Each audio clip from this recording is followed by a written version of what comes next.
Hello student, हम पढ़े थे कक्षा 11वीं फिजिक्स में मूलभूत गणितीय अवधारणाएं। ओके, और इसमें जो अभी तक हमने पढ़ लिया था अवकलन के बारे में। ठीक है, आज हम पढ़ेंगे यहाँ पर समाकलन के बारे में, है ना, कि समाकलन क्या होता है और समाकलन करने की विधियां क्या रहेगी। ठीक है, तो सबसे पहले मुझे एक एग्जाम्पल समझना।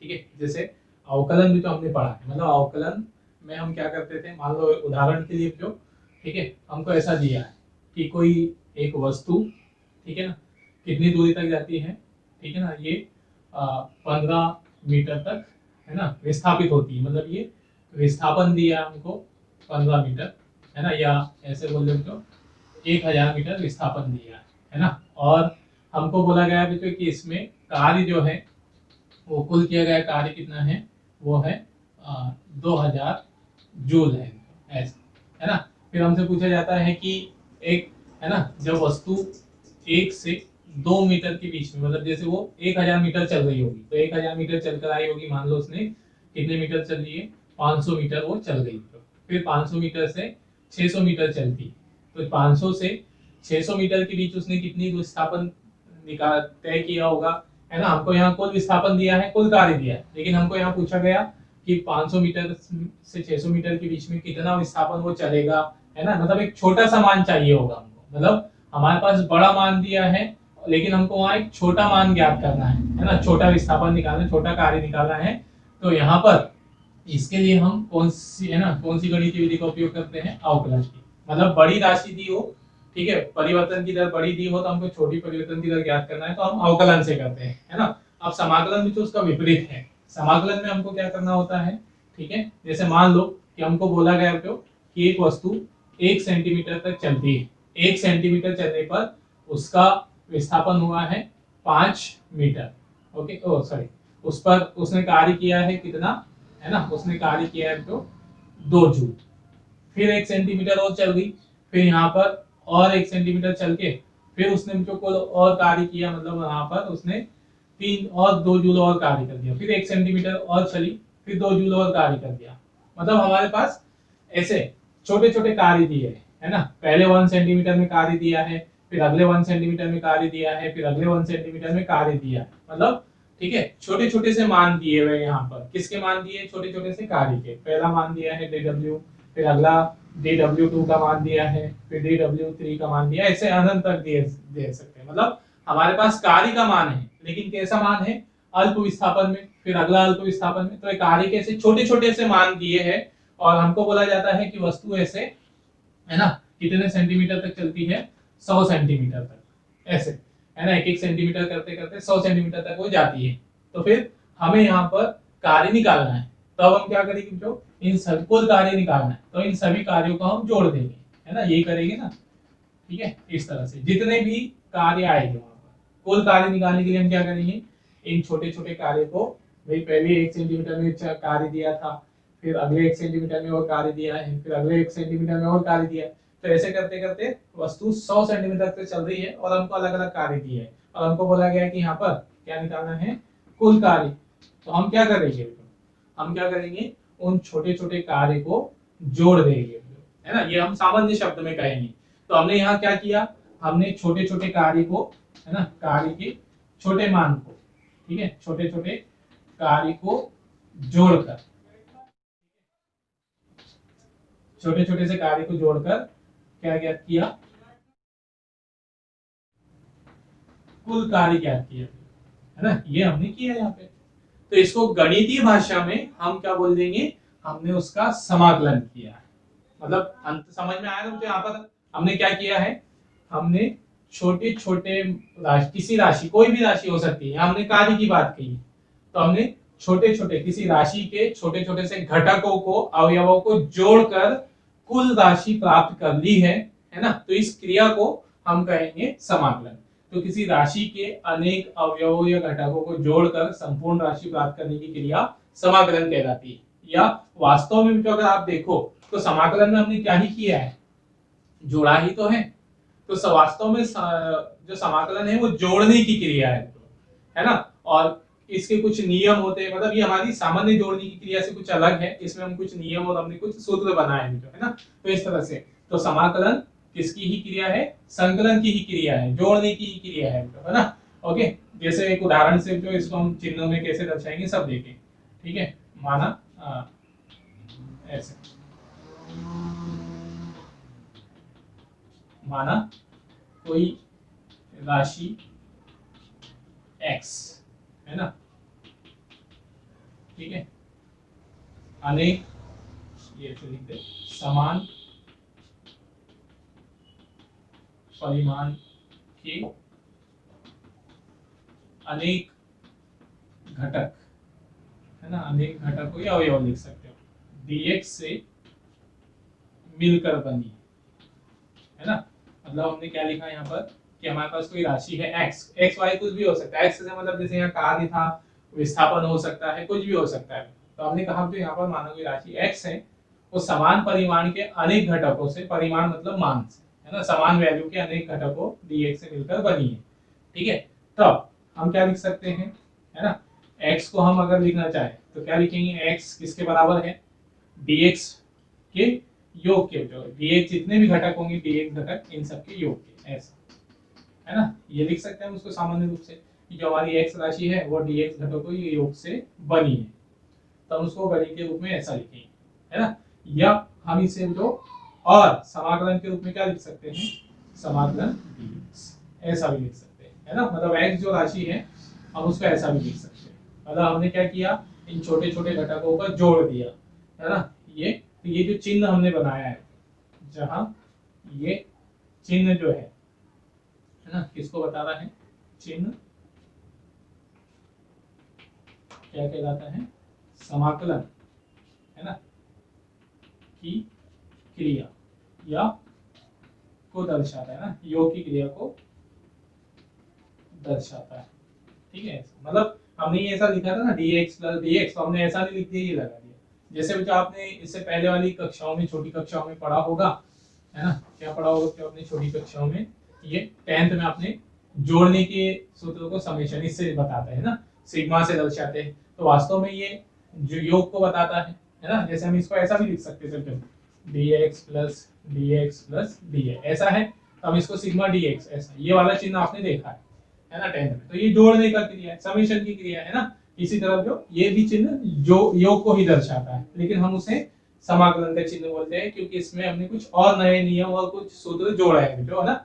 चलिए, तो फिर यहाँ पर इसे हम क्या पढ़ते हैं, इसे क्या पढ़ा जाता है, इसे पढ़ने का तरीका देखना, जो है ना, क्या कहलाएगा, ये है ना, इंटीग्रल ऑफ, ओके, जैसे ये लिखा है x समाकलन dx, तो हम इसे इंग्लिश में क्या लिखेंगे यहाँ पर, x इक्वल टू, है ना, equal to integral of dx, है ना, ऐसा पढ़ेंगे। पढ़ने का तरीका भी लिख दिया मैंने आपके लिए। जैसे ये लिखा है x इक्वल टू, यहाँ तक तो मालूम है, ये जो चिन्ह लिखा है ना, इंग्लिश में पढ़ना है, तो इसे आप पढ़ोगे integral of dx, integral of dx, okay, है ना, इंटीग्रल ऑफ dx, ठीक, या फिर समाकलन dx का समाकलन, ऐसे, है ना। तो ये हो गया तो हमारे पास उसका तरीका जो, ठीक है। तो अब ये तो हो गया जो कि समाकलन भी जोड़ने की क्रिया है। मैंने आपको एक बात और कहा जो कि जैसे, है ना, आपने 10th क्लास में पढ़ा है, जो आपने ये चिन्ह से दर्शाते आए, ठीक है, आपने 10th क्लास में, है ना, इसको पढ़ा है। इसको आप क्या बोलते थे, समेशन का चिन्ह बोलते हैं, इंग्लिश में जनरली आप बोलते होगे इसको समेशन का, है ना, जोड़ने का चिन्ह है, ठीक है। लेकिन ये वाली क्रिया में और ये समाकलन के चिन्ह में, वही जैसे हमने कहा कि वास्तव में जो समाकलन भी जोड़ने की क्रिया बताता है और ये भी जोड़ने की क्रिया बताता है, तो फिर हमने नया चिन्ह, नया रूल क्यों बनाया। तो ये बात ये आती है, तो दोनों में क्या अंतर है, समेशन में और समाकलन में क्या अंतर है ना। तो समेशन और समाकलन में अंतर ये है, जैसे आप समझो हमारे पास ये 10x है ना।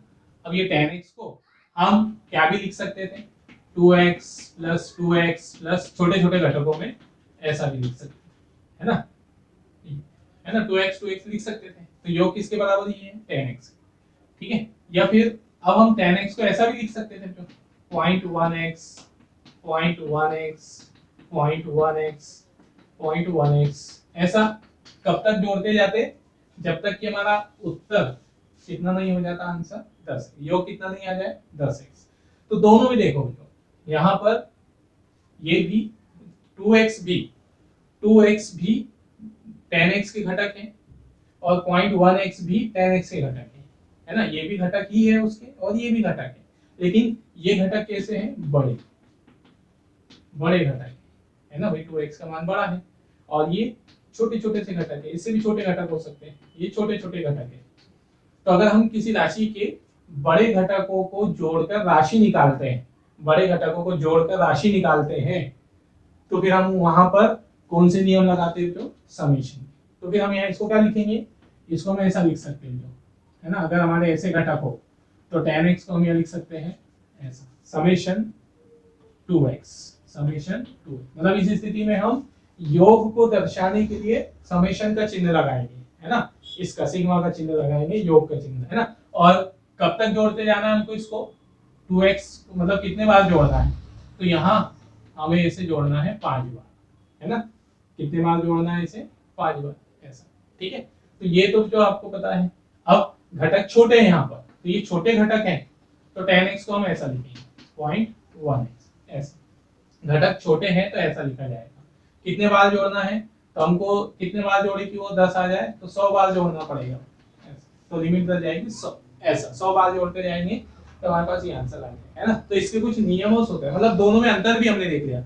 अगर किसी राशि के बड़े घटक से, है ना, योग करने का, बड़े घटकों का योग करना है तो समेशन के चिन्ह को लगाएंगे, इसके नियमों का पालन करेंगे। और अगर छोटे घटकों को जोड़कर राशि निकालना है, छोटे घटकों को जोड़कर, तो फिर किसके नियमों का पालन करेंगे, हम समाकलन के सूत्र और समाकलन के नियमों का पालन करेंगे। ओके, तो ये दोनों में अंतर भी हमने देख लिया, ठीक है।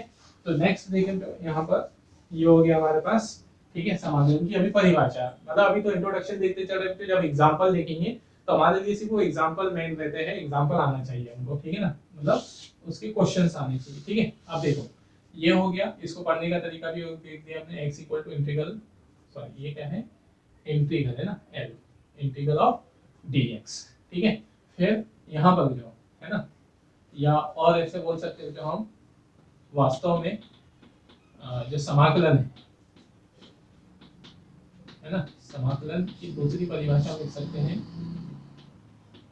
समाकलन वास्तव में अवकलन की विपरीत क्रिया है ना, अवकलन की विपरीत क्रिया है, ठीक है। विपरीत क्रिया मतलब जैसे उदाहरण के लिए है ना, पहले हम चिन्ह में लिख सकते हैं, अर्थात समाकलन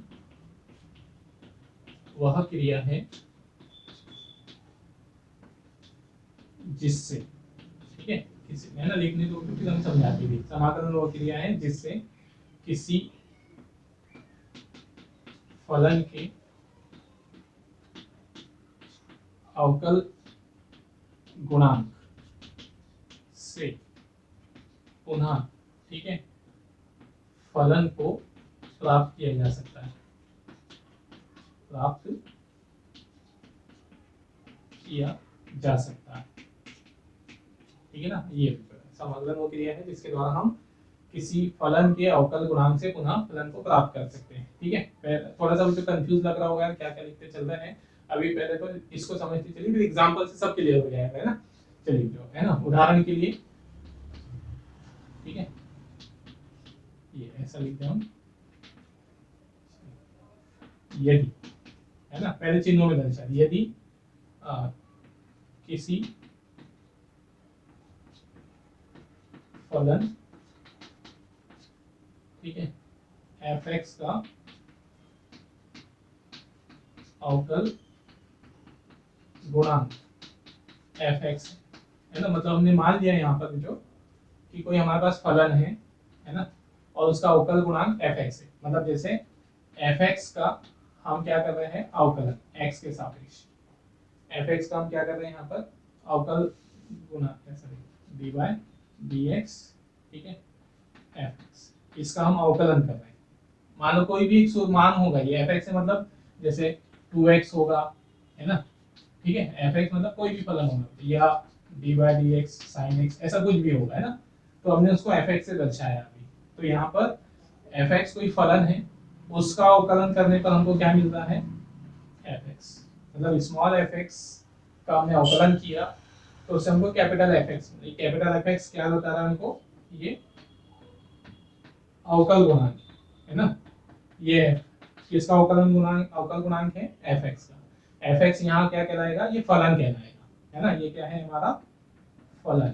फलन का हमने अवकल गुणांक किया, ये मिला हमको। ओके, अब यहाँ पर वापस अगर हम इस अवकल गुणांक का किसके सापेक्ष हमने अवकलन किया था, x अक्ष के सापेक्ष अवकलन किया था, तो हमको यहाँ पर fx मिला जिसे हमने अवकल गुणांक कहा।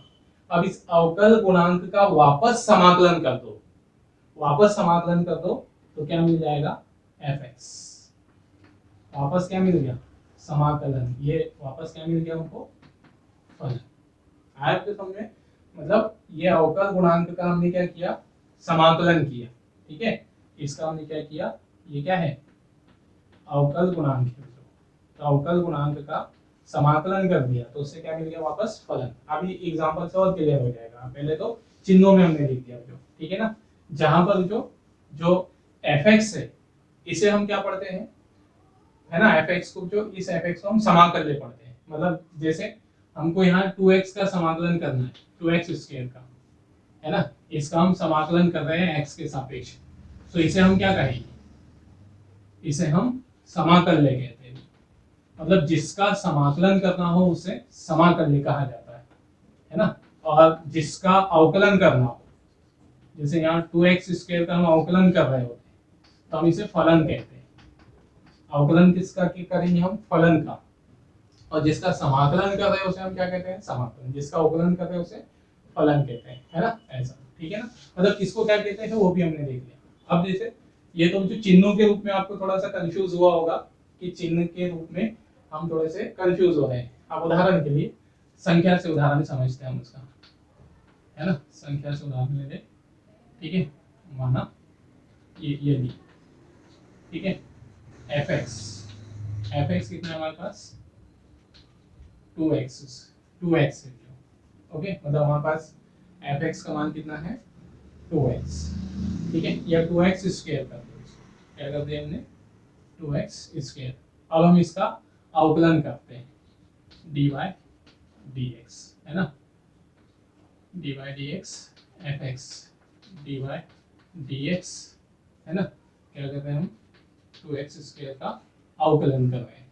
तो अवकलन जो हमने नियम सीखे हैं, सूत्र सीखे हैं, तो फिर भी तो मैं यहाँ सूत्र लगा लिख देता हूँ एक बार। अवकलन का सूत्र लगेगा यहाँ पर, है ना, क्या लगेगा, या पहले एक स्टेप और आगे बढ़ा दिए इसको, ठीक है। कितना आ जाएगा, dy dx, है ना, dy dx। ये जो नियतांक होता है, जो नियतांक है 2, यहाँ नियतांक है तो 2 अवकलन से क्या आ जाएगा, है ना, 2 जो है ये अवकलन के बाहर आ जाएगा, तो ये हो जाएगा 2, है ना, dy dx x स्क्वायर, है ना, ये नियम लगाया हमने, ठीक है ना। मतलब यहाँ 2 अवकलन से बाहर हो जाता है। अवकलन में जो हम पढ़ चुके हैं पहले वाले वीडियो में, आपने नहीं देखे होंगे तो पहले वो वाले वीडियो समझिएगा ताकि आपको ये समझ में आ जाए। मतलब अवकलन के बिना आपको समाकलन समझ में नहीं आएगा, है ना। तो हमने क्या किया, नियम लगा दिया यहाँ पे, है ना, dy, पहले 2 को बाहर निकाल दिया, है ना, dy dx, और इधर हो गया x स्क्वायर। अब ये नियम, अब यहाँ सूत्र लग जाएगा जो, है ना, अवकलन का सूत्र होता है dy dx x की घात n, n x की घात n-1, ये सूत्र लगते हैं यहाँ पर, है ना। ये क्या है, सूत्र है। इस सूत्र के आधार पर हम किसका मान निकालेंगे, यहाँ पर देखो 2, वैसे हम डायरेक्ट लिख सकते हैं, लेकिन फिर भी आपके लिए एक बार बता दे रहा हूँ, है ना। तो dy dx fx कितना आ गया आपके पास, ये आ गया 2।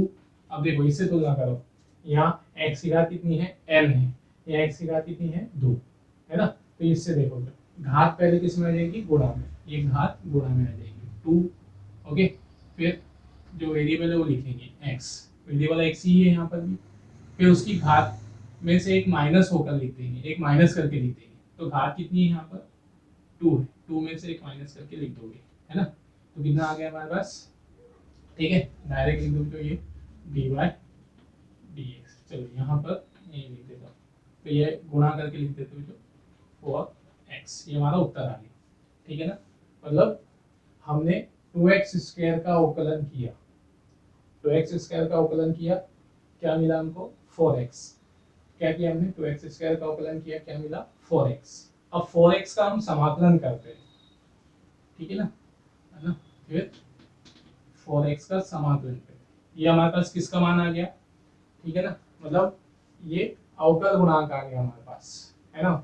2x स्क्वायर का अवकल गुणांक कितना आ गया 4x, जिसको आप कैपिटल Fx से भी दर्शा सकते थे, कोई दिक्कत नहीं है ना।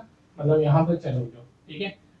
अब देखो यहाँ पर जो है ना, अब हम इसका समाकलन करते हैं, किसका 4x का, ठीक है। तो 4x का समाकलन कर रहे हैं, इसको हम i से दर्शा देते हैं, इंटीग्रेशन 4x dx, x के सापेक्ष ही करना है, क्योंकि x के सापेक्ष अवकलन हुआ है तो x के सापेक्ष समाकलन भी करेंगे, x के सापेक्ष, है ना। अब देखो यहाँ पर इसमें भी वही नियम लगेगा। पहले तो जो नियत है, नियतांक, वो अवकलन समाकलन से बाहर आ जाता है।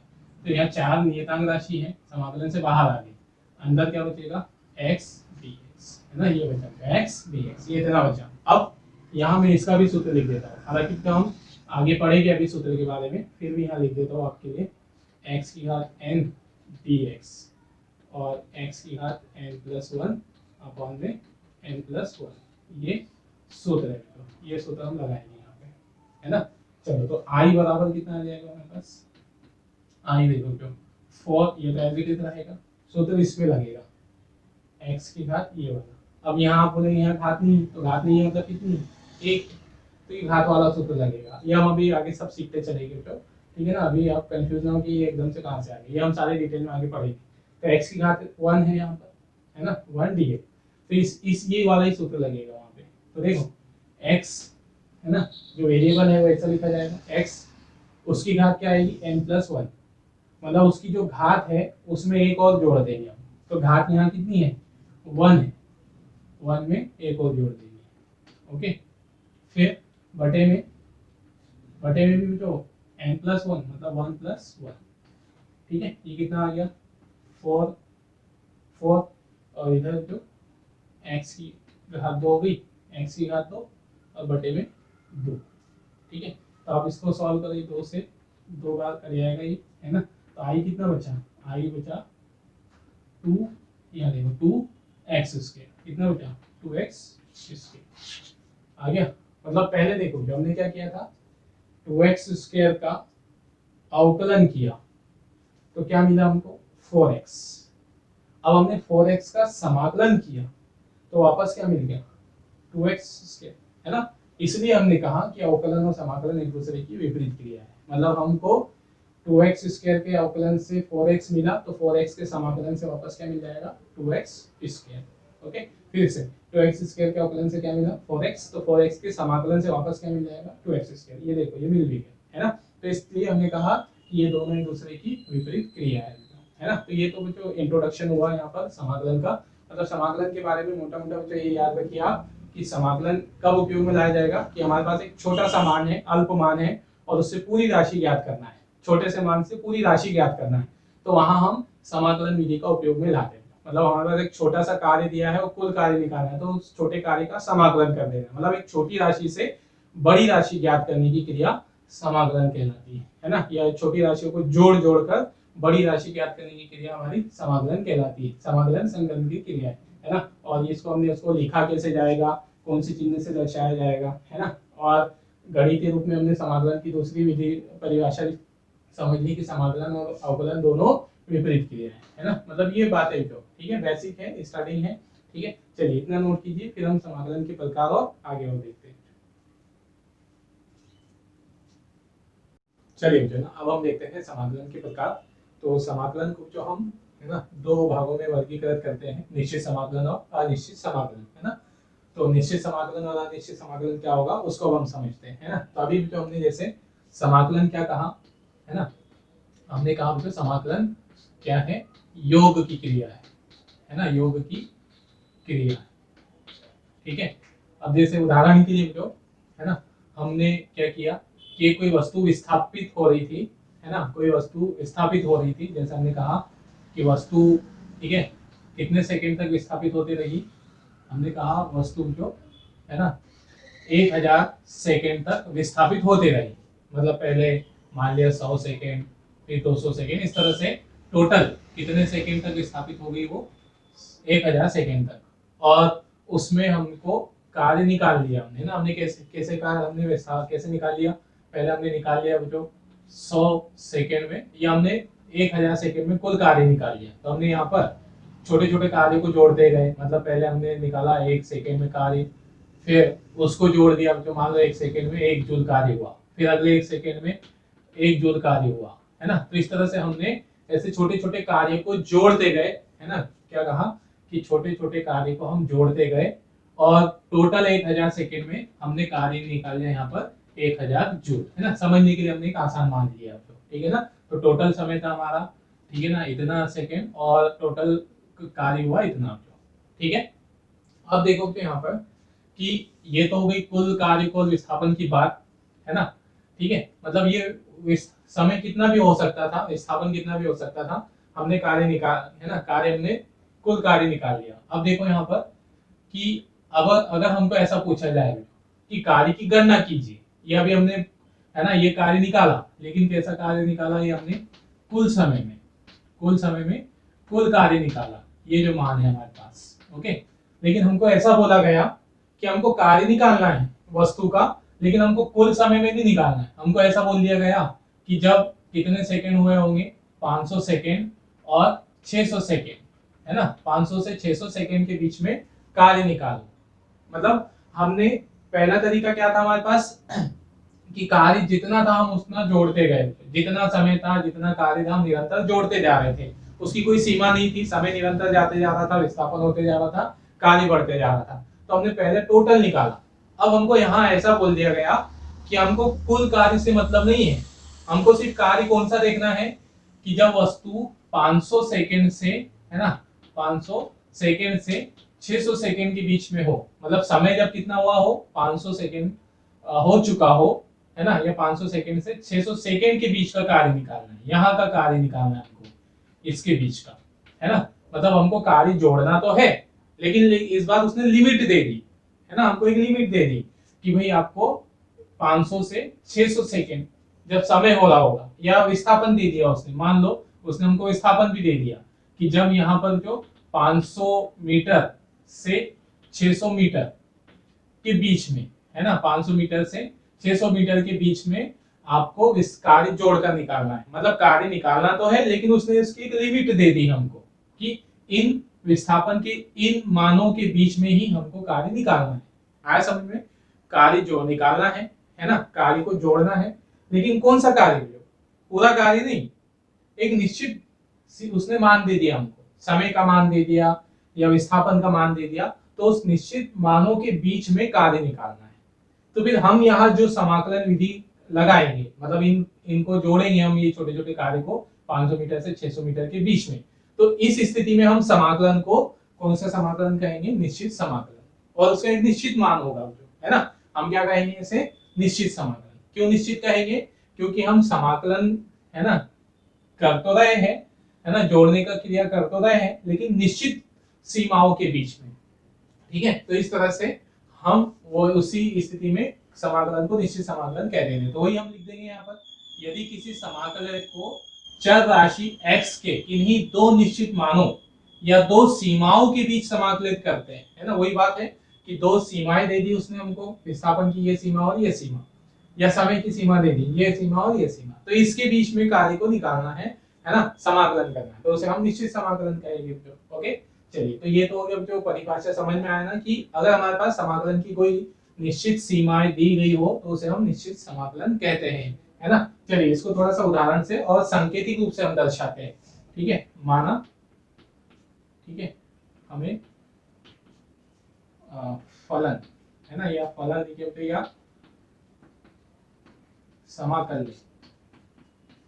fx को, ठीक है, चर राशि, मतलब थोड़ा सा चिन्हों में कैसा दर्शाया जाएगा पहले वो सीख लेते हैं, फिर वो एग्जांपल में तो हमको और समझ में आ जाएगा ना। माना हमें समाकल्य fx, समाकल्य मतलब ये कोई एक मान होगा जो, है ना, ठीक है, fx को चर राशि x के निश्चित मान, है ना, ए व बी के बीच समाकलित, ठीक है ना, समाकलित करना, ठीक है ना। समाकलित करना है मतलब वैसे ही जो जैसे ये 500 मीटर मान था, इसको हमने ए बोल दिया और ये वाले को हमने बी बोल दिया, मतलब ए और बी के बीच में समाकलित करना है ना। तब सांकेतिक रूप में हम इसे कैसा लिखेंगे, ठीक है ना, समाकलन को हम संकेत में कैसा दर्शाएंगे, समाकलन का सांकेतिक निरूपण, है ना, उसको संकेत में हम कैसा लिखेंगे। चलो तो यहाँ पर जो इसको हम लिख देंगे, ठीक है, समाकलन, ये हमारा समाकलन है, इसका समाकलन करना है हमको, है ना, x के सापेक्ष। तो ये समाकल का, है ना, और इसकी लिमिट दी है हमको, x की लिमिट दी है, तो x की लिमिट हमको क्या दी है, x बराबर 0, यहाँ पर x बराबर a से x बराबर b, मतलब जो लिमिट रहेगी वो हम यहाँ लिख देंगे, जो लिमिट रहेगी जो हमारी x की वो समाकलन के यहाँ लिख दी जाती है, यहाँ और यहाँ, ओके ऐसे। तो ये जैसे अभी तक समाकलन को हम किससे दर्शाते हैं, सिर्फ ऐसा दर्शाते हैं ना, लेकिन अगर उसमें निश्चित समाकलन है, लिमिट दी है, तो फिर हम वो लिमिट को यहाँ लिख देंगे, है ना। तो इस तरह से जो ये हमने लिख दिया f(x) dx, और इससे जो उत्तर मिलेगा मान लो उसके उत्तर को जो मैं i से दर्शा रहा हूँ, ठीक है ना, मतलब ये कंफ्यूज नहीं होना कि i क्या है, मतलब इसी का जो आंसर आएगा उसको i से दर्शा देंगे, है ना। चलिए तो अब देखो तो या ऐसा लिख सकते हैं, ओके, या फिर ऐसा लिख सकते हैं उसको i बराबर, है ना, मतलब यहाँ x बराबर a या x बराबर b लिखने की आवश्यकता नहीं है, सिर्फ a b भी लिख दिया हमने तो चल जाएगा। तो जैसे ये f(x) dx, तो यहाँ हम a और b ऐसा लिख सकते हैं, है ना, इस तरह से, ठीक है।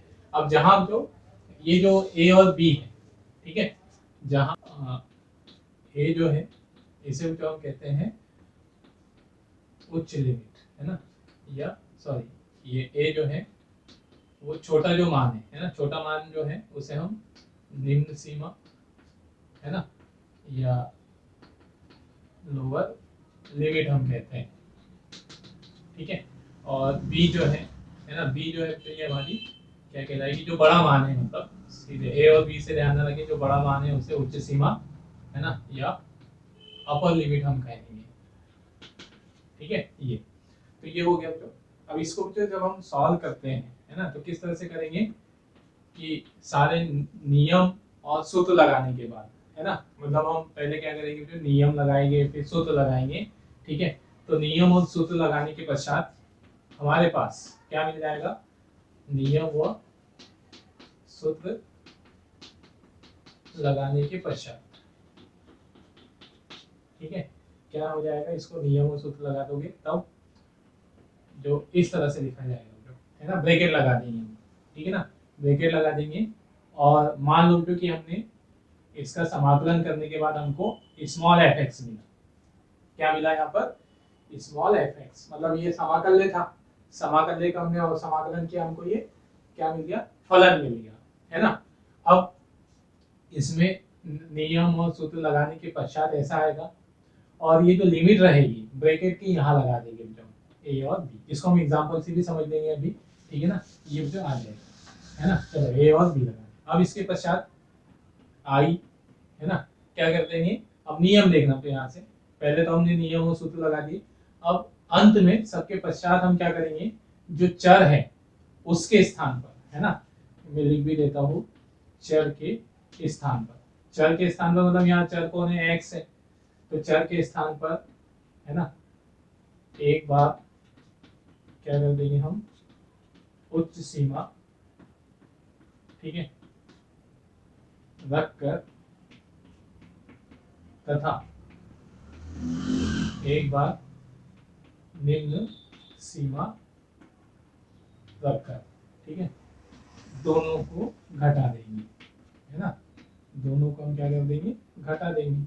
ये आपके लिए समझाने के लिए लिख दिया हम लोग, आई बराबर, ठीक है, तो यहाँ आ जाएगा, तो देखो, है ना, जो चर था x जो था उसकी जगह पहले हम उच्च लिमिट रख देंगे, फिर जो निम्न लिमिट है वो रख देंगे, फिर दोनों का आंसर हमारे पास आ जाएगा, है ना। ये इस तरह से हम उसको सॉल्व करेंगे। अब ये भी तो एग्जाम्पल से आपको और समझ में आ जाएगा, अभी थोड़ा सा नियम सीखते हैं, ठीक है ना। जैसे उदाहरण के लिए मतलब ऐसा हमने घटाया कि उसको, जैसे मान लो हमको क्या बोला गया था, वही क्वेश्चन में यहाँ लिखता हूँ, इधर हमने बता दिया उसको। जैसे हमको बोला था कि ठीक है 500 मीटर से 600 मीटर के बीच में, है ना, क्या निकालना है हमको, कार्य निकालना है, ये कार्य निकालना है। तो हम कार्य कैसे निकालेंगे, हमारे पास तो समाकलन जो है वो कुल मान निकालने के लिए, समाकलन से तो हम कुल मान निकाल सकते हैं। तो पहले हम क्या करेंगे, ठीक है, हम, है ना, बीच का ऐसा मान डायरेक्ट नहीं निकाल सकते, तो फिर हम क्या करेंगे, पहले हम 600 मीटर में कुल विस्थापन निकालेंगे, मतलब 600 मीटर चलने में कुल कार्य निकालेंगे। मान लो 600 मीटर के चलने में कुल कार्य पे कितना हुआ, 600 जूल हुआ, समझ है ना। फिर उसके बाद 500 मीटर चलने में कार्य निकालेंगे, 500 मीटर चलने में कार्य निकालेंगे। तो मान लो 500 मीटर चलने में 500 जूल कार्य हुआ, तो अब आप क्या करोगे एक बार, है ना, जो उच्च सीमा है 600, मतलब यहाँ बड़ा मान है, उच्च सीमा, तो उच्च सीमा में जो आपको मान ज्ञात हुआ 600, है ना, उसमें से निम्न सीमा वाला मान आप घटा दोगे। निम्न सीमा में मान कौन सा मिला आपको, मतलब 600 जूल में से आप किसको घटा दोगे, 500 जूल। हमको क्या समझ में आया यहाँ से कि 0 से लेकर 600 मीटर तक जाने में, यहाँ तक जाने में कितना कार्य हुआ है, 600 जूल, है ना, और 500 मीटर चलने में कितना कार्य हुआ है, 500 जूल। तो हमको 600 से 500 मीटर के बीच का कार्य निकालना है, तो आप क्या करोगे, 600 जूल में से माइनस कर दोगे 500 को, है ना। तो वही तो भी हमने यहाँ क्या किया है, हमने वही तो किया है, मतलब जो ऊपर वाला मान है उच्च सीमा से संबंधित जो मान आएगा उसमें से निम्न सीमा वाले मान को माइनस कर देंगे, उससे संबंधित जो मान आएगा उसको घटा देंगे, है ना। मतलब उच्च सीमा के संबंधित जो कार्य का मान आया था, उच्च सीमा यहाँ क्या है 600 मीटर, तो 600 मीटर पे जो कार्य का मान आया है 600 जूल। फिर 500 मीटर निम्न सीमा है, तो 500 मीटर पे जो कार्य का मान आया है 500 जूल, तो 600 जूल में से माइनस कर देंगे 500 जूल को, तो यहाँ वही किया हमने, है ना। चलिए अभी थोड़ा सा बच्चा आपको शायद ये कंफ्यूज होने वाला लगे, है ना, उसको एग्जांपल में आपको क्लियर हो जाएगा, ठीक है ना। चलो हम एक उदाहरण से इसको देख लेते हैं, ठीक है ना। एक उदाहरण देख लेते हैं, जैसे मान लो हमारे पास जो ये, ठीक है ना, आई बराबर, क्वेश्चन बना के लिख देते हैं, एक्स के सापेक्ष समाकलित कीजिए, या डायरेक्ट ऐसा लिख दिया जो, है ना, मान ज्ञात कीजिए। एक प्रश्न हमने बना दिया, मान ज्ञात कीजिए, ठीक है। अब यहाँ हमको दिया है आई बराबर समाकलन, ठीक है ना, साइन एक्स डी एक्स, और यहाँ इसकी लिमिट दी है ना, इसकी लिमिट दी है जो 0 से, ये चलो और दूसरा मान ले लेते हैं अभी, जो आसान से याद हो जाएगा आपको। यहाँ हमने ले लिया जो 2x स्क्वायर dx, है ना, और इसकी लिमिट दे दी है 0 से या 1 से 2, ऐसी कोई लिमिट दे दी, मन से हमने क्वेश्चन बनाया, इसको समाकलन करना है ना। इस पे लिमिट डाली है, मतलब निश्चित समाकलन है, तो लिमिट डाली है मतलब क्या है, निश्चित समाकलन है, ओके। चलिए तो अब इसको हम सॉल्व करते हैं। अब वैसे तो हम ये आगे सब सीखने वाले हैं, पूरे सब एक साथ हम आगे पढ़ेंगे, लेकिन फिर भी आपको अभी ये समझ में आ जाए थोड़ा सा, उसके लिए एक छोटा सा एग्जांपल ले लेते हैं, है ना। चलिए तो पहले हम यहाँ पे जो, है ना, सूत्र लगा देंगे, उसका हल यहाँ लिखा हो, ठीक है। क्वेश्चन लिख दे एक बार, आई बराबर समाकलन 2x स्क्वायर dx, लिमिट है 1 से 2, ओके। अब यहाँ हम क्या करते हैं, जो है ना, नियम लगाएंगे पहले और समाकलन के सूत्र लगाएंगे। तो अभी तो हमने नियम और सूत्र नहीं पढ़े हैं, हम आगे पढ़ेंगे, लेकिन फिर भी थोड़े से शॉर्ट में समझ लो। तो ये जो 2 है वो समाकलन के बाहर आ जाएगा, नियतांक जो है समाकलन से बाहर, ये बाहर कर आ गया चिन्ह से, यहाँ बचा लिमिट एक, है ना, एक्स स्क्वायर, और ये dx। अब यहाँ सूत्र लगेगा, तो सूत्र है हमारे पास समाकलन x की घात n dx, x की घात n+1 अपॉन n+1, ये आ गया, ओके। ये सूत्र लगेगा, ऐसे तुलना करो यहाँ पे, तो आई कितना आ गया 2, ओके, है ना। अब सूत्र लगा दो, सूत्र लगाएंगे तो हम ब्रैकेट में लिखेंगे, तो सूत्र लगाने के बाद जो उत्तर आएगा, हमने क्या कहा, उस उत्तर को हम किस में लिखते हैं, ब्रैकेट में, है ना। नियम और सूत्र लगाने के पश्चात ब्रैकेट में लिखेंगे जो आंसर आएगा। तो देखो यहाँ 2 तो एज इट इज रहेगा।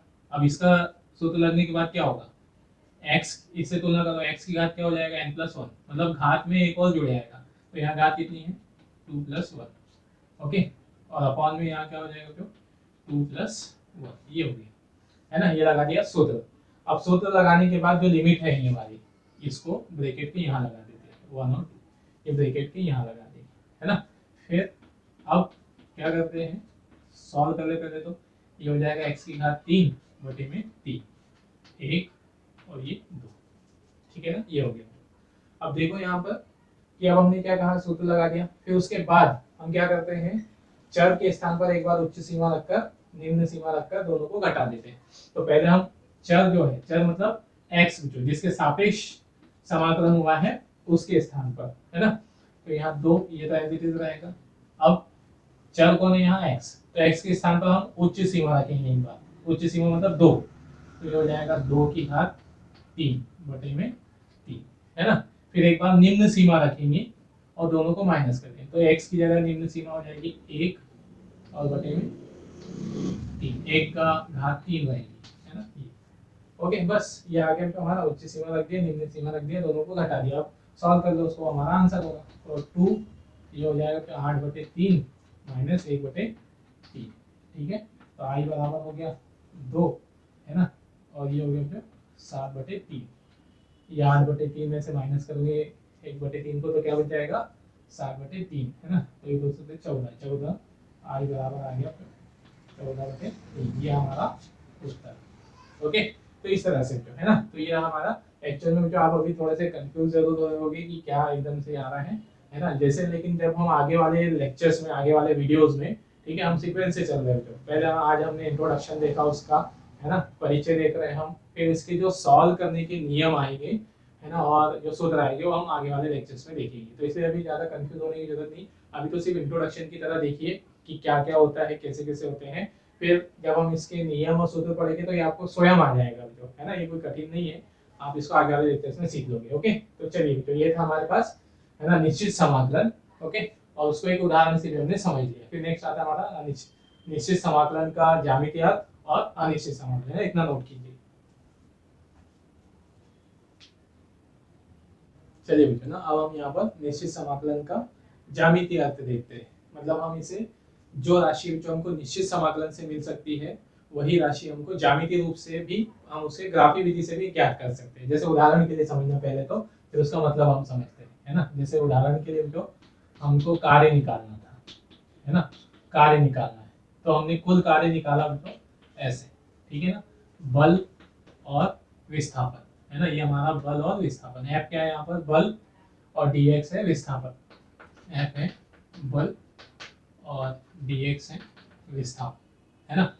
तो ये हमारे पास अल्प कार्य जो है, ठीक है, ये अल्प कार्य हो गया, बल गुणित छोटा सा विस्थापन है, इसलिए dx से दर्शाया, है ना, विस्थापन छोटा सा है इसलिए dx से दर्शाया।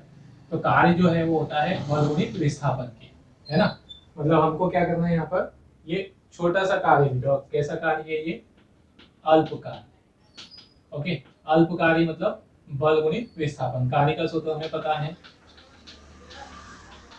बल गुणित विस्थापन से। तो बल F है, विस्थापन dx है, तो कार्य भी हमको मिल गया ये वाला। लेकिन हमको कुल कार्य निकालना है ना। तो कुल कार्य के लिए हम क्या कर देंगे, समाकलन कर देंगे। ये हमारे पास एक छोटा सा कार्य है, ठीक है।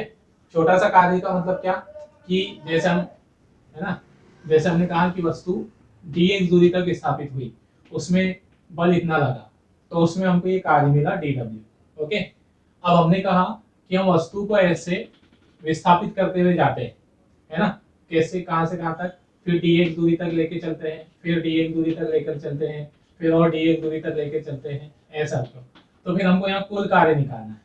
अब कुल कार्य हमको बोला गया है यहाँ पे कि हमें विस्थापन, कुल विस्थापन a समझना है यहाँ पे, मतलब छोटे छोटे विस्थापन हम करते जा रहे हैं, dx विस्थापन किया, फिर dx किया, फिर dx किया, तो ऐसा विस्थापन कितना हो गया, ऐसा करते करते a हो गया, है ना।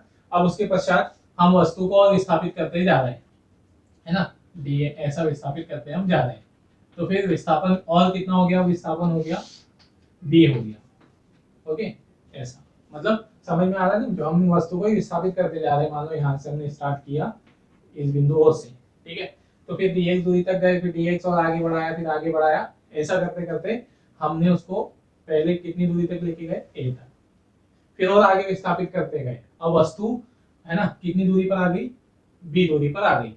ओके, अब हमको यहाँ ये वाला कार्य निकालना है, ये वाला इसके बीच का, है ना।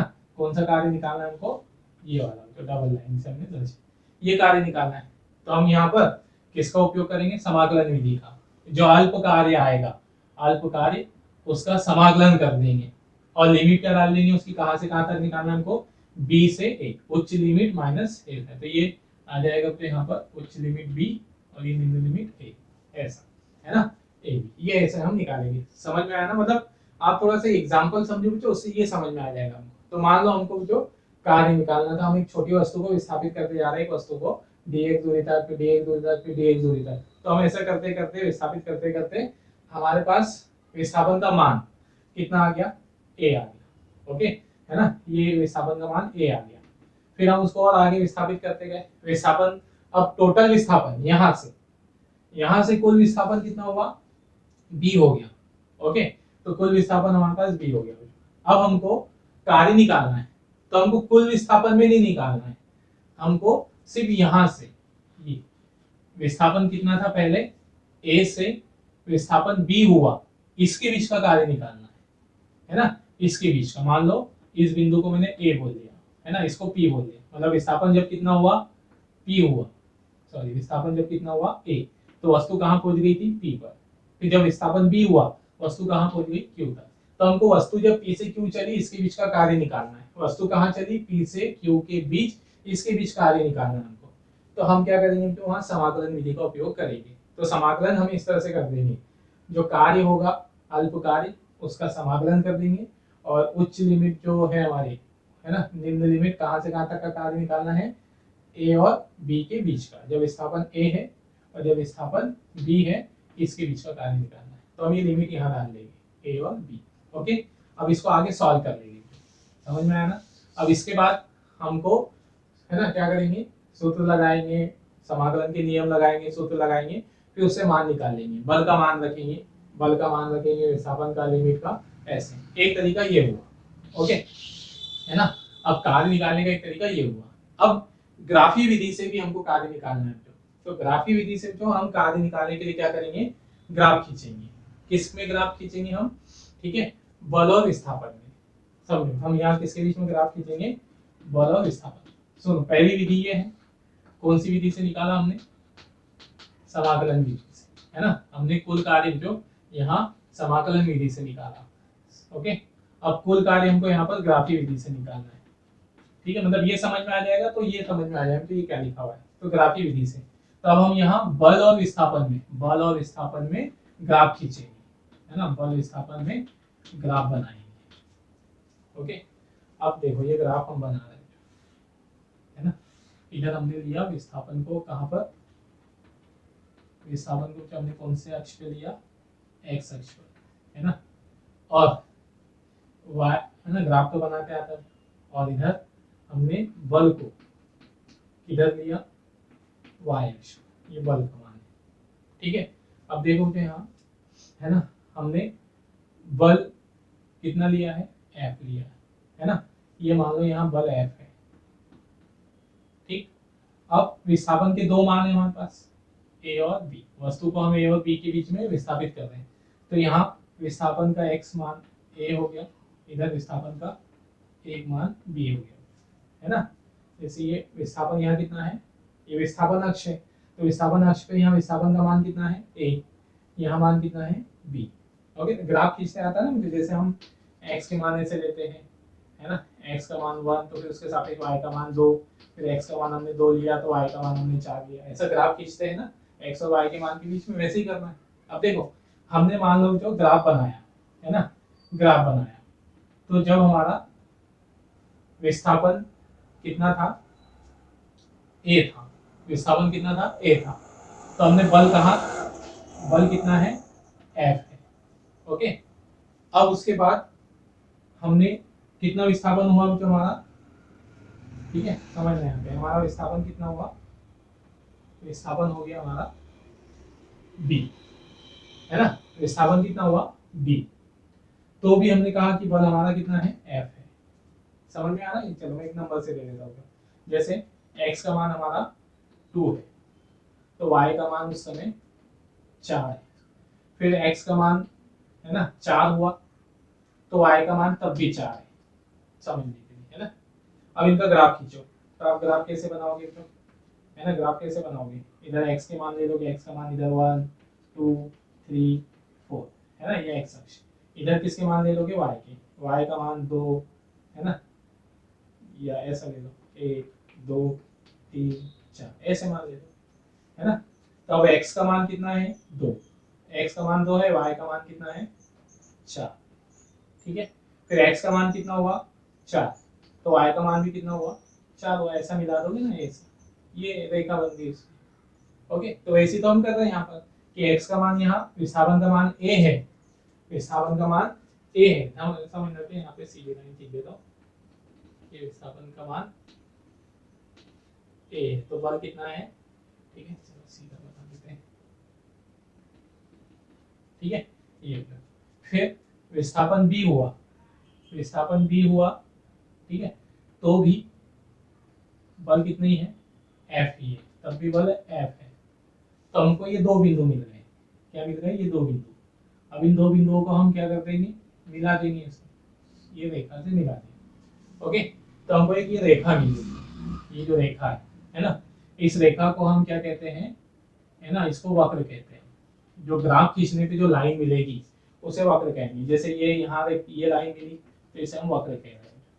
किसी भी तरह की लाइन हो सकती है, ठीक है ना, समझो ये ग्राफ खींचा हमने, ये ऐसी लाइन मिली हमको, कोई भी ग्राफ होगा तो इसे हम वक्र कहेंगे, है ना, ये है वक्र। ओके, तो ये भी हमारा वक्र कहलाएंगे। ये जो रेखा है इसको नाम दे देते हैं हम A B, Rekha A B हमारी वक्र कहलाएगी। अब कौन सा वक्र कहलाएगी, तो किसके बीच में ग्राफ खींचा गया है, बल और विस्थापन के, तो वक्र को भी हम वही नाम देंगे। कौन सा वक्र कहलाएगी, इधर नाम लिख रहा हूँ, बल विस्थापन वक्र, है ना। इस लाइन को हम क्या कहेंगे, बल विस्थापन वक्र। अब देखो, जो बल विस्थापन वक्र कहेंगे, अब ये जो बल विस्थापन वक्र है, ये अगर आप इसको ज्यामितीय रूप से देखो तो इस बल विस्थापन ने यहाँ पर एक क्षेत्रफल घेर लिया, दिख रहा है क्षेत्रफल घेरा हुआ, है ना, इसके अंदर एक क्षेत्रफल घेर लिया। जैसे एक रेखा है, इस रेखा के नीचे कोई ना कोई क्षेत्रफल होगा, तो ये क्षेत्रफल जो किसने घेरा है, बल विस्थापन वक्र ने। ओके, तो अगर आप इस क्षेत्रफल का मान निकाल लो, किसके द्वारा घिरा हुआ क्षेत्रफल, है ना, बल विस्थापन, समझना, बल विस्थापन वक्र द्वारा घिरा हुआ क्षेत्रफल, है ना, बल विस्थापन वक्र द्वारा घिरा हुआ क्षेत्रफल। अब ये जो क्षेत्रफल का मान जो अगर आप निकालोगे, तो ये क्षेत्रफल किसके बराबर ही आएगा, कार्य के बराबर। मतलब आप सूत्र लगाकर कार्य निकाल लो, है ना, बल गुणित विस्थापन करके कार्य निकाल लो, उसका जो मान आएगा, मान लो उसका मान 10 जूल आया, 100 जूल आया, फिर आप ग्राफ बनाओ, ग्राफ खींचो, ग्राफ का क्षेत्रफल निकालो, तो जो क्षेत्रफल है वो भी 100 आएगा। इसका मतलब बल विस्थापन वक्र द्वारा घिरा हुआ क्षेत्रफल किसके बराबर आएगा, कार्य के। तो हमारे पास कार्य निकालने की दो विधि है, समझना, कार्य निकालने की दो विधि। पहली विधि क्या थी, ये समाकलन विधि, मतलब हमने पहले अल्प विस्थापन में कार्य निकाला, फिर समाकलन कर दिया और समाकलन के नियम और सूत्र लगाए तो हमको कार्य मिल गया। इस कार्य से हमको कोई ना कोई मान मिलेगा, वो कार्य मिल गया।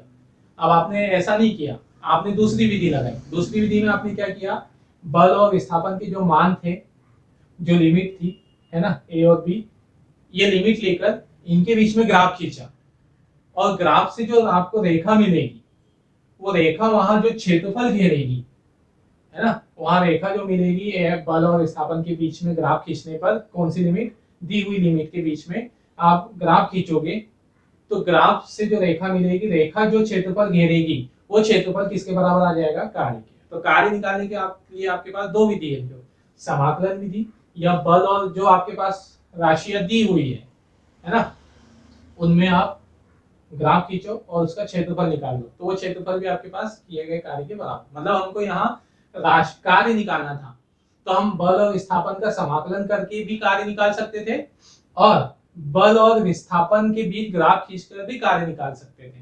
तो आपको क्या समझ में आया बेटो, देखना, जो राशि हमको, कार्य हमको यहाँ किससे मिल रहा है, कार्य किससे मिल रहा है, निश्चित समाकलन से, जो राशि निश्चित समाकलन से मिल सकती है, कार्य यहाँ निश्चित समाकलन से मिल रहा है बल और विस्थापन के निश्चित समाकलन से, तो वही कार्य हमको बल और विस्थापन के बीच ग्राफ खींचने से भी मिल जाएगा। मतलब अब निष्कर्ष समझना, क्या निष्कर्ष निकला, जो राशि, ठीक है, फिर से जो निष्कर्ष क्या निकला इस पूरे उदाहरण का, जो राशि हमें निश्चित समाकलन से मिलेगी वही राशि हमें, है ना, उन राशियों के बीच ग्राफ खींचने पर उनके द्वारा घिरे हुए क्षेत्रफल के बराबर उससे भी मिल जाएगी। मतलब ठीक है, ग्राफी विधि से भी हम उस राशि को निकाल सकते हैं और समाकलन विधि से भी। समाकलन विधि में सूत्र लगाओगे, निश्चित समाकलन करोगे, और ग्राफी विधि में ग्राफ खींचोगे और जो रेखा मिलेगी वो रेखा जो क्षेत्रफल घेरेगी वो क्षेत्रफल ज्ञात कर, है ना। तो इसका अर्थ क्या हुआ कि जो राशि निश्चित समाकलन से मिलने वाली है वही राशि ग्राफी विधि से भी मिल सकती है, और ग्राफी विधि से वो किसके बराबर होगी, है ना, f और dx के द्वारा घिरे हुए क्षेत्रफल के। तो यहाँ f और dx हमने बल और विस्थापन बोला, यहाँ वो कुछ भी हो सकता था, f और dx कोई भी दो राशियां हो सकती थी। ये बल, है ना, वेग हो सकता था, त्वरण हो सकता था, वेग समय हो सकता था, त्वरण समय हो सकता था, ऐसा, है ना। चलिए, तो यहाँ जो समझ में आएगा, तो हमने क्या लिखा, निश्चित समाकलन समाकल्य fx तथा चर x के बीच प्राप्त वक्र द्वारा, मतलब ठीक है ना, जो राशि हमको निश्चित समाकलन से मिल रही है वही हम fx और x के बीच में ग्राफ खींचे तो x अक्ष पर उच्च और निम्न सीमा के बीच में घिरे हुए क्षेत्रफल के बराबर होती है। मतलब निश्चित समाकलन किसके बराबर हुआ, निश्चित समाकलन किसके बराबर हुआ, तो हम कहेंगे f, है ना, जैसे हमारा निश्चित समाकलन हम किससे दर्शाते हैं, तो ये हमारा निश्चित समाकलन है f dx, है ना, ये हमारा निश्चित समाकलन है, और इसकी लिमिट, ये हमारा निश्चित समाकलन, ओके। यहाँ हम उसकी लिमिट रखते हैं a और b, ठीक है ना, ये निश्चित समाकलन चिन्ह में। तो यहाँ fx और dx के बीच आप जो ग्राफ बनाओगे और उससे जो वक्र मिलेगा वो वक्र द्वारा घिरा हुआ क्षेत्रफल ही हमारा निश्चित समाकलन के बराबर आएगा, है ना। तो अब देखो यहाँ पर इसका ग्राफ हम बनाते हैं, किसके बीच में ग्राफ खींचोगे, fx और dx, मतलब fx और dx यहाँ तो कोई दो राशियां होगी, जैसे यहाँ बल और विस्थापन था, है ना, यहाँ पर fx dx कोई और राशि भी हो सकती है, तब यहाँ पर, है ना, fx dx ग्राफ, ओके, इसे हम fx dx ग्राफ कह रहे हैं, या वक्र बोल दो, ठीक है। ये अब यहाँ पर हमने ग्राफ खींच रहे हैं, ठीक है, ये है ना।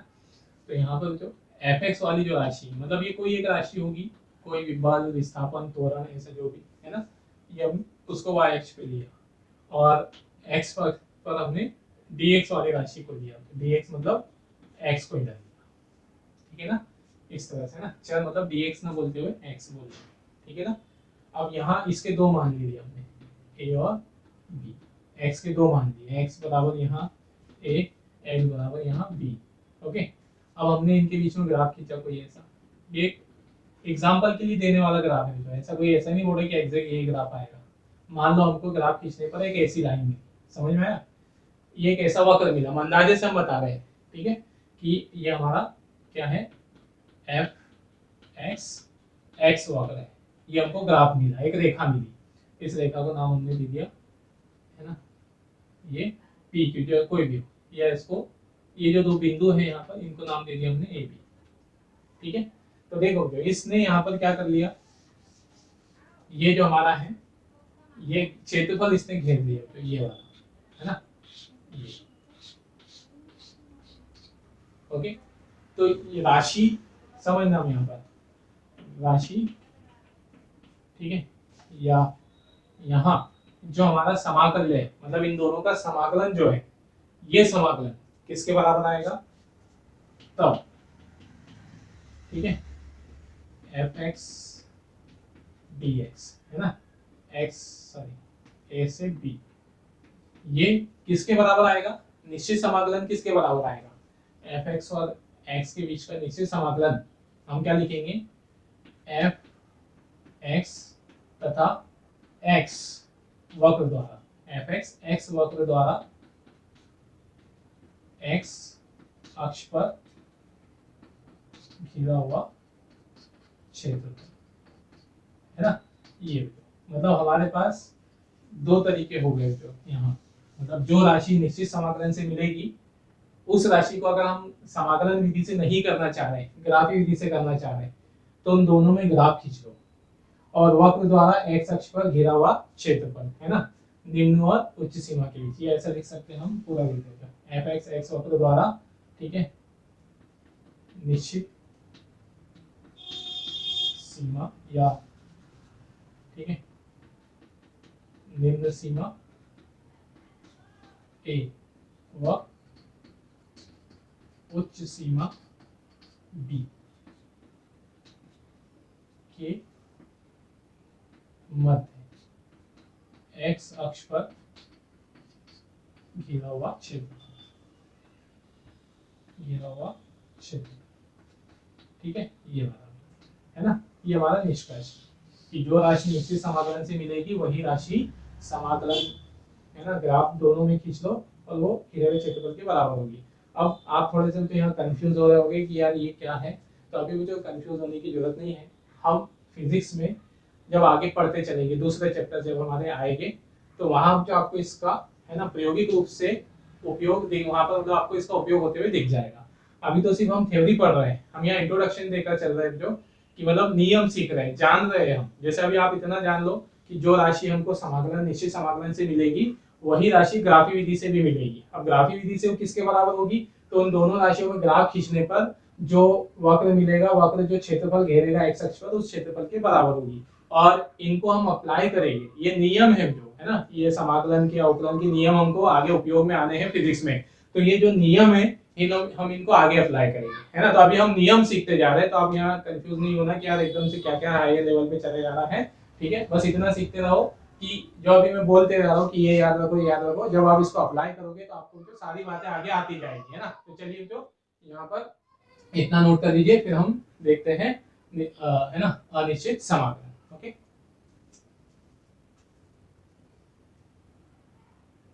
चलिए बेटा ना, अब हम देखते हैं यहाँ पर अनिश्चित समाकलन, है ना।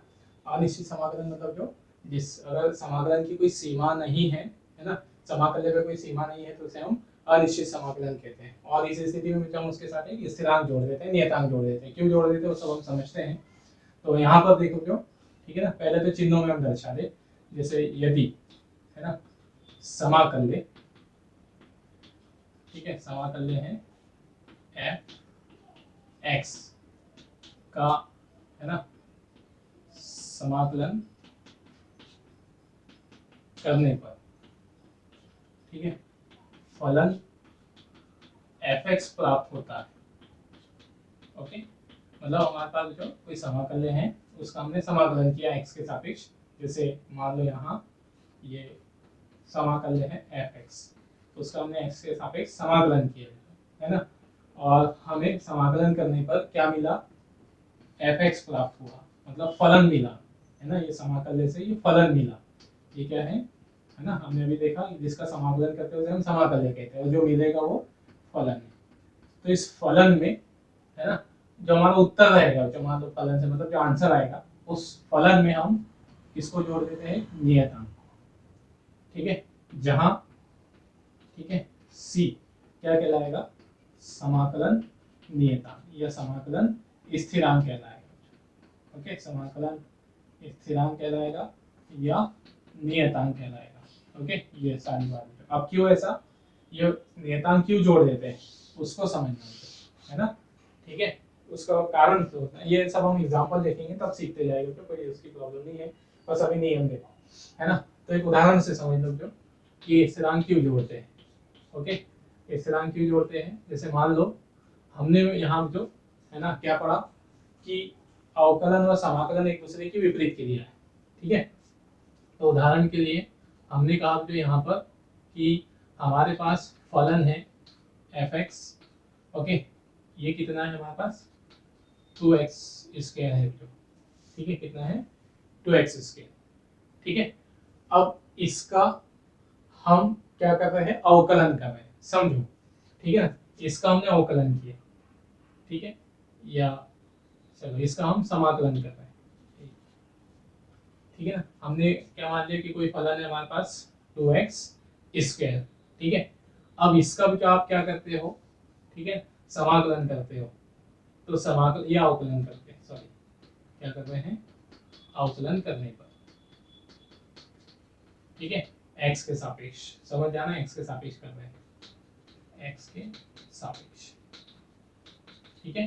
तो अवकलन करने पर हम क्या लिखेंगे, dy dx, मतलब एक प्रश्न है हमारे पास, ठीक है, कि हमारे पास फलन का मान 2x स्क्वायर है, अब फलन का हम समाकलन कर रहे हैं, ओ सॉरी अवकलन कर रहे हैं, 2x स्क्वायर का अवकलन कर रहे हैं। तो इस 2x स्क्वायर का अवकलन करने पर, ठीक है ना, अवकलन के सूत्र लगाएंगे, तो अवकलन का सूत्र dy dx x की घात n है ना, dx, ओके, ये वाला।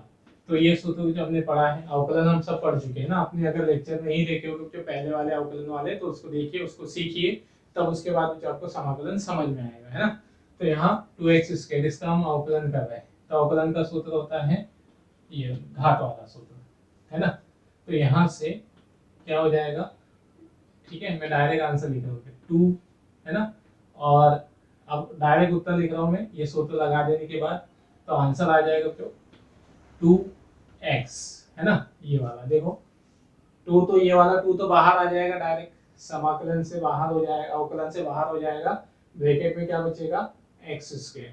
अब x स्क्वायर का समाकलन अवकलन कर रहे हैं, ये सूत्र लगेगा, तो जो है ना घात है वो गुणा में आ जाएगी, तो घात आ गई गुणा में 2x, और उसकी घात 1 से और घट जाएगी, तो घात 2 थी, 2 में से 1 माइनस हो जाएगा, ये आ जाएगा, ओके।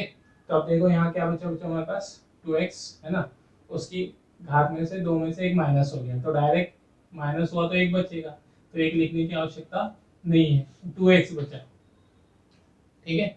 अब ये हो गया 4x, कितना हुआ 4x, ठीक है, मतलब 2x स्क्वायर का हमने अवकलन किया, क्या मिला 4x, यहाँ लिख देता हूँ, इधर लिख देते हैं dy dx स्क्वायर, है ना, 2x स्क्वायर, ये मिला 4x।